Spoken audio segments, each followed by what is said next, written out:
Alana stormed into her parents' house, her face drained of color, eyes red and streaming with tears. The moment Penelope Strickland caught sight of her daughter, a chill coursed through her chest. Something dreadful had happened. "Alana, sweetheart, what is it?" Penelope rushed forward, enveloping her in a fierce embrace. Alana collapsed into her mother's arms, sobbing so hard she could barely catch her breath. Her body trembled uncontrollably, every word forced through gasps. When at last she managed to speak, her voice was scarcely more than a whisper. "Zachary's gone." Penelope tightened her hold, gently stroking Alana's hair, murmuring soothing words as though her daughter were a child again. From across the room, Anthony Strickland stood silently, his expression tight with concern as he watched his wife cradle their daughter. With shaky hands, Alana wiped at her swollen eyes and pushed an envelope toward her father.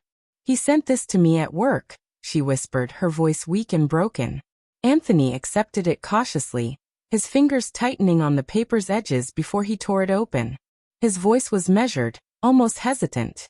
"Where's Benjamin? Is he with Zachary?" Alana nodded, breath hitching.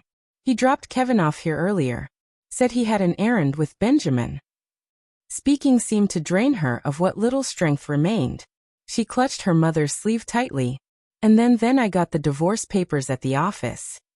Anthony lowered himself into the armchair, his gaze flickering between his wife and daughter, who now clung to one another on the sofa like castaways clinging to driftwood. Penelope rocked Alana gently, murmuring comfort, but Anthony could feel the shadow of something far darker hanging over them. He unfolded the papers with deliberate care. His expression hardened as he read, eyes narrowing at the words. "No warning. No conversation. Just abandonment. He served you at work?" His tone was deceptively calm, but frustration simmered beneath the surface. Alana gave a broken nod. "Yes." Anthony turned another page, his jaw locking tight.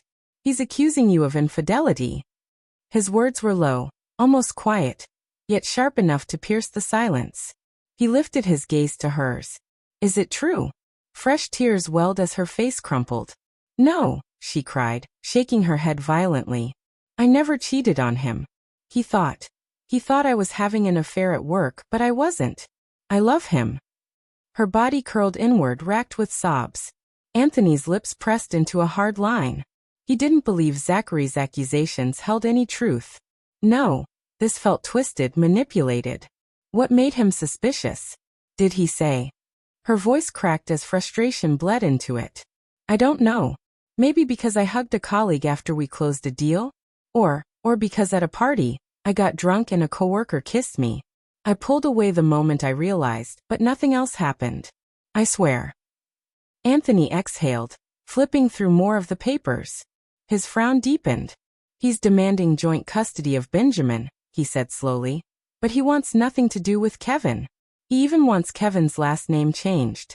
Wants his name removed from the birth certificate." His voice grew tight, anger barely contained. A heavy silence swallowed the room. Penelope and Alana exchanged a horrified glance before Alana broke down again, wailing into her mother's arms. Anthony's next words cut through like a blade. "Is he claiming Kevin isn't his child?" The question sent Alana collapsing further against Penelope, her sobs heart-wrenching.